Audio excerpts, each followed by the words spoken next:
The movie begins in the year 1050 with a group of Viking ships heading to raid a monastery in Normandy. Despite the monks' pleas, the Vikings forcibly enter a secret chamber, believing that it holds valuable treasure. However, their assumption proves incorrect as they discover a wolf cub hidden behind a locked door. As compensation for the absent gold and silver, the Vikings decide to take the cub with them to Norway. But by the time their ship reaches the Norwegian coast, all the men are killed by the wolf, which then escapes into the wilderness. The scene then fast forwards 1,000 years, and we are introduced to Tale Berg, a 17-year-old girl living with her family in the Norwegian town of Nybo. The family seems to have recently moved here because of her mother Liv's transfer to the local police force. It is revealed that her father passed away some months ago. Tale indirectly blames her mother for her father's death, and does not get along well with her stepfather Arthur. The only person she is still close with and cares for is her deaf little sister named Jenny. One day, while watching a horror movie with Jenny, Tale receives a text message from her high school friend Jonas. He invites her to a party in the woods near the bay, along with other Nybo youth. As a result, she informs her stepfather and sets off on her bicycle. Upon arrival, she starts conversing with Jonas. One of their fellow schoolmates, named Elin, who is the local mayor's daughter, becomes jealous of their closeness and takes Jonas away for a private talk. This makes poor Tale feel unwanted, so she decides to leave early. As she heads back, she stumbles upon Jonas and Elin talking in the woods by the bay. Suddenly, a dark creature attacks Elin, leaving her severely injured. Jonas runs away in fear, while Tale rushes to help Elin, but she gets injured herself as the creature slices her shoulder. Following this, Elin is dragged into the woods, ultimately leading to her demise. Sometime later, the local police and paramedics arrive at the scene. Jonas and Tale receive medical attention, while the police force led by Tale's mother and police chief Eilert start their investigation. They search for Elin but only find a blood-covered cell phone and a large torn claw. Later that night, Liv researches the claw's characteristics on the internet, leading her to suspect that the creature may be a wolf. The next day, all people who attended the party are questioned by the police, including Jonas and Tale, as key eyewitnesses. However, they are completely unaware of what kind of creature attacked them. In the meantime, Elin's mutilated body is found deeper in the woods and sent for an autopsy. The examination reveals that something big attacked her, although it is still unclear if it was a wolf. The forensic expert reports that the creature dragged her far enough, as many pieces of flesh are missing from her body. In order to confirm the creature, the police force calls in the help of an expert from the veterinary college named William. Before that, a mysterious one-armed man named Lars visits the police station and asks permission to meet the chief of police. Shortly after, he speaks with Liv and shares his belief that the creature is a werewolf, a hybrid of a human and a wolf. He claims to have dedicated his life to tracking this creature throughout Scandinavia. Lars also asserts that this werewolf comes out during full moon nights and craves human blood. Unfortunately,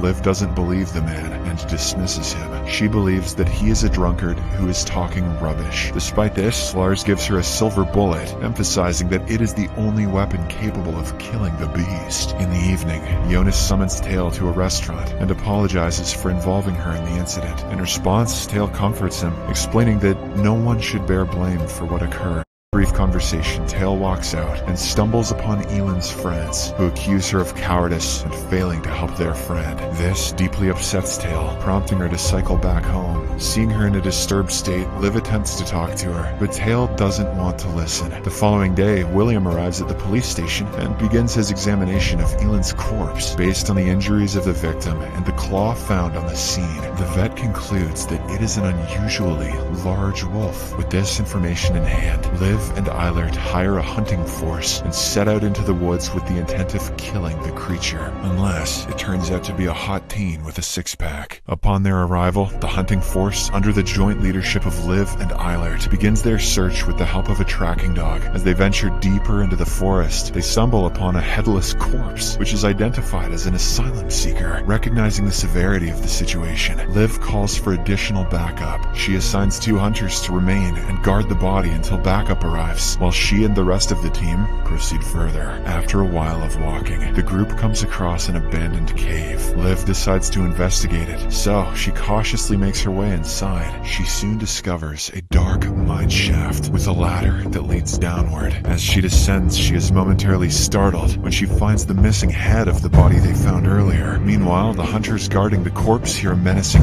roar. Before they can react, the creature launches a surprise attack, resulting in their unfortunate deaths. The rest of the team hears their screams, and soon after, the creature closes in on them. It claims the lives of 2 more members of the hunting party and inflicts serious injuries upon Eilert. Liv hurriedly climbs out of the mine, but comes face to face with the creature at the top of the ladder. At this moment, the true nature of the creature is revealed. It is indeed a wolf. The wolf lunges at her, causing her to tumble back into the mine shaft. This injures her wrist, prompting her to scream in pain. As Liv crawls away from the advancing wolf, she manages to grab her gun and fires at it, but the bullet appears to have no effect on it. Soon, Liv runs out of ammo, leaving her at the mercy of the wolf. But just then, she remembers the silver bullet given to her by Lars. Acting swiftly, she loads it into her gun and fires at the wolf, killing it once and for all. In the next scene, Liv wakes up in the hospital, where her injured wrist is placed in a cast. Eilert, on the other hand, is revealed to be in a coma, and tragically, none of the other hunters survived. In the midst of all these events, Tale begins experiencing peculiar dreams and visions, causing considerable mental distress. One day at school, her hearing senses suddenly sharpen, allowing her to hear even the sound of Jonas sketching with his pencil.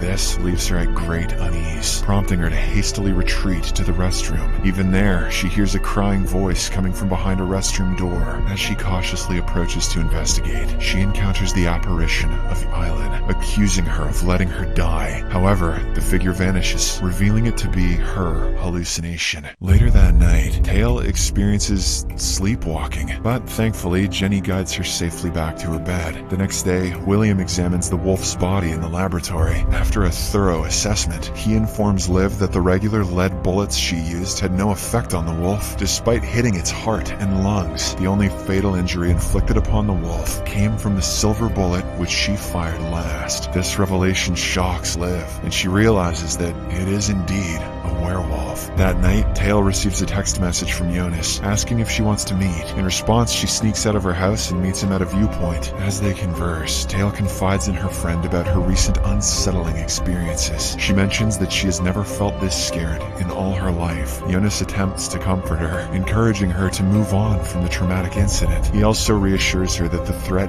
has been wiped out. Their conversation gradually takes a romantic turn, and they end up sharing a romantic kiss. After a while, Jonas receives a call from his father. While he steps away to answer the phone, Tale has her gaze locked on the full moon, which traditionally triggers werewolf transformations. She starts feeling uneasy and eventually turns into a more animalistic version of herself, with sharp teeth and animal-like instincts. When Jonas returns to her after her call, he discovers her on the ground. Before she can warn him, she loses control and kills him. The following morning, Tale awakens in her house's garage and is scared to find blood smeared across her face. She also vomits up a piece of her friend's finger, indicating that she devoured him the previous night. However, she has no recollection of what transpired or what she did to her friend. Troubled by this, she heads to the viewpoint, only to discover that the police are in the process of removing Jonas's mutilated body. Later, after an examination of the body, William concludes that the injuries sustained by Jonas are similar to those of Eileen, but it was caused by a smaller creature. Following this, Liv decides to seek additional information about werewolves from Lars. The latter explains that once a human undergoes the transformation into a wolf, they no longer have any humanity left in them. The only way to break the curse is to put an end to the entire bloodline of werewolves. On the other hand, Tale realizes that she has now become a threat to everyone around her, so she makes the decision to leave. Unfortunately, while on the bus, the full moon breaks through the clouds, triggering her transformation into a full-fledged wolf. Tale then proceeds to attack the other passengers, which causes the bus to crash in a tunnel. Before long,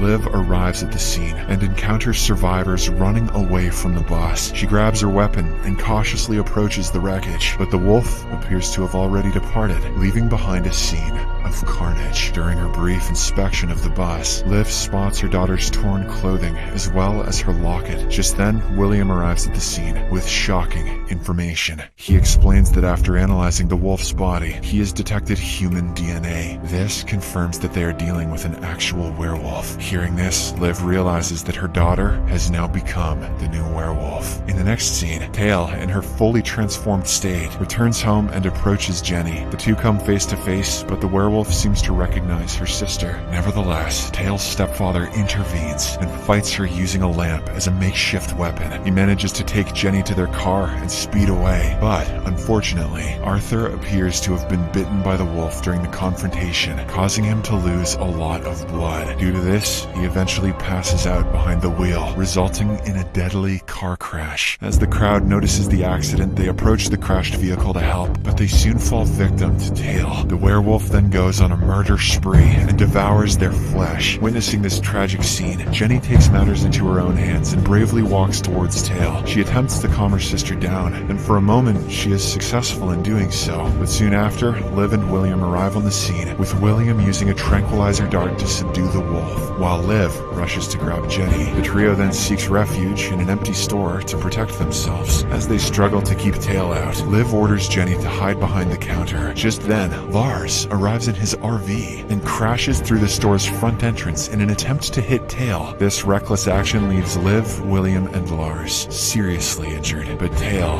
is still unharmed. The werewolf proceeds to kill Lars and then launches an attack on Liv. Liv uses all her strength to hold Tale off by using her wrist cast as a shield. As the werewolf bites down on it, Liv orders an injured William to shoot another tranquilizer dart. Realizing that William is in no condition to help, Jenny takes the dart and stabs it into her sister's side, putting an end to the attack. In the aftermath, Tale is seen confined in the veterinary clinic in an unconscious state. Liv pays a visit and apologizes to her for not taking proper care of her. But now that Tale poses a great threat, Liv reluctantly loads her gun with a silver bullet and places it against Tale's neck. Subscribe for more videos like this, turn on notifications, and leave a like to help the channel out. Thank you for watching.